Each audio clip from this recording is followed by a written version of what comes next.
પ્રસંગમાં બનતું વટાણા બટાકાનું શાક આવી રીતે બનાવશો તો બધાને ખાવાની મજા આવે। વટાણા બટાકા શાકની રેસીપી તમને શેર કરીએ છીએ, વિડીયો એન્ડ સુધી જોતા રહેજો। નમસ્તે મિત્રો, જય શ્રી કૃષ્ણ, જય માતાજી। સ્વાગત છે તમારું અમારી YouTube channel Kamlesh Dabhi family બ્લોગ્સમાં। તો બટાકા વટાણાનું શાક બનાવીશું। 1 કિલો બટેટા લીધા છે, એમાં 300 ગ્રામ લીલા વટાણા અને 250 ગ્રામ ટમેટા કાપીને નાખશું। બટેટાનું આવી રીતે કટિંગ કરી લેવાનું। બટેટા, વટાણા, ટમેટા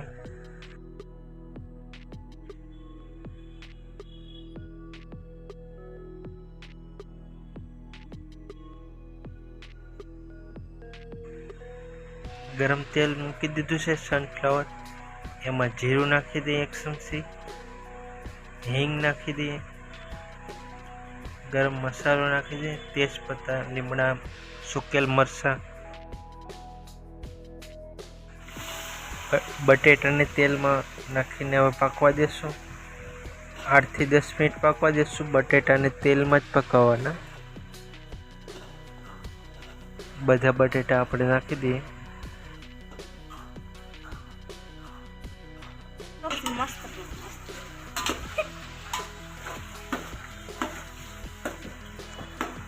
આવી રીતે ચમચાથી બધાને મિક્સ કરીને હલાવીને ધીમા ગેસ ઉપર બટેટા પકવા દેવાના અને હલાવતું રહેવાનું।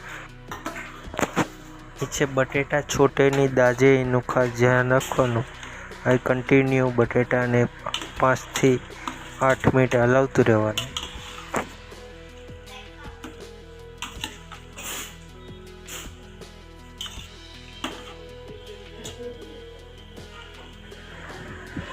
સ્વાદ પ્રમાણે મીઠું, નમક નાખી દેવાનું। નાની નાની 3-4 ચમચી 10 થી 12 ગ્રામ મીઠું આવશે શાકમાં, કિલા 1 બટેટાના શાકમાં। મીઠું નાખ્યા પછી શાકને બટેટાને કન્ટિન્યુ હલાવતું રહેવાનું। નીચે બટેટા છોટે નહીં, બળે નહીં, દાજે નહીં, એનું ખાસ ધ્યાન રાખવાનું।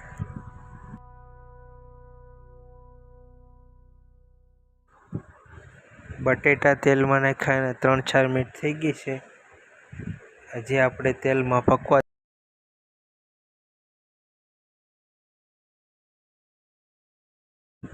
હળદર 1 ચમચી બટેટામાં નાખી દઉં, 1-1.5 ચમચી।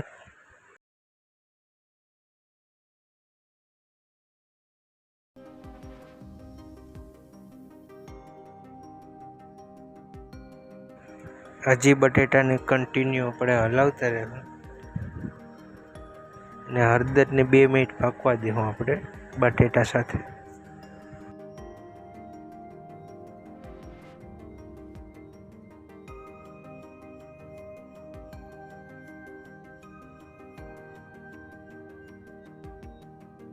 શાકમાં બટેટા પાકીને 5 મિનિટ જેવું થઈ ગયું છે, હજી આપણે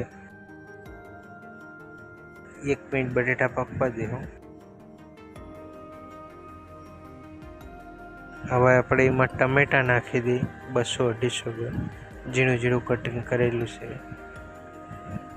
વટાણા પણ સાથે સાથે નાખી દઈએ।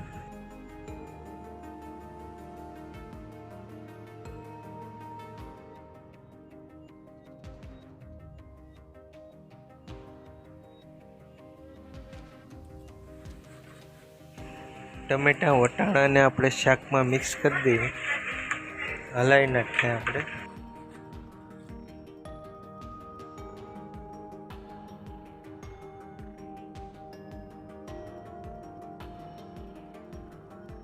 વટાણા ટમેટાને આપણે 2 મિનિટ પાકવા દેશું।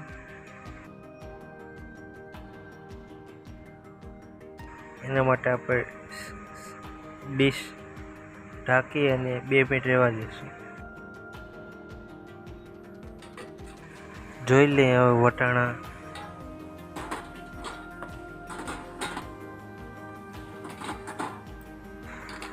બટેટાને વટાણાને આપણે તેલમાં જ પકાવવાના છે। તેલમાં પાકી જાય પછી મસાલો નાખીને પછી પાણી નાખશું।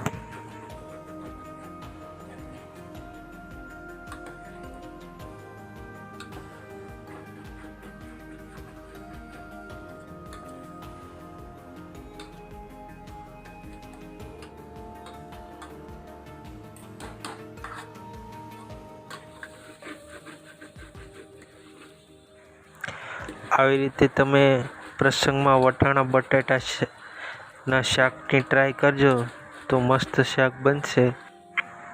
હવે આપણે લાલ મરચું નાખી દઈએ 2 ચમચી, કાશ્મીરી મરચું પાવડર નાખી દઈએ 2-3 ચમચી, એટલે શાકનો કલર મસ્ત આવી જાય.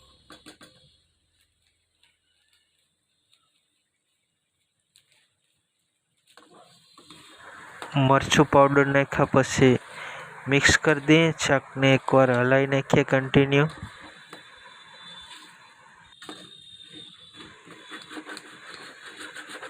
આવી રીતે તળીએ કાંઈ મસાલો છોટે નહીં એનું ખાસ ધ્યાન રાખવાનું, હલાવતું રહેવાનું.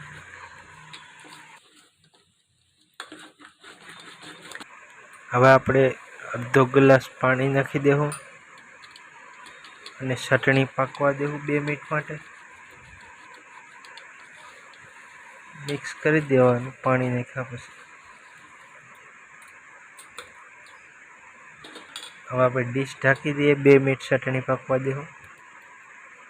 સેજ ખાટું લાગે એટલે મેં સેજ આંબલી લીધી છે, સેજ 2 ઇંચના 2 ટુકડા લીધા છે, વધારે નહીં. 2 ઇંચની આંબલીના ટુકડાનો રસ નાખી દઈએ આપણે અને 5 ગ્રામ જેવો 2 ચમચી ગોળ નાખી દઈએ. એનાથી ખટાશમાં ગળાશ મસ્ત શાકમાં આવે.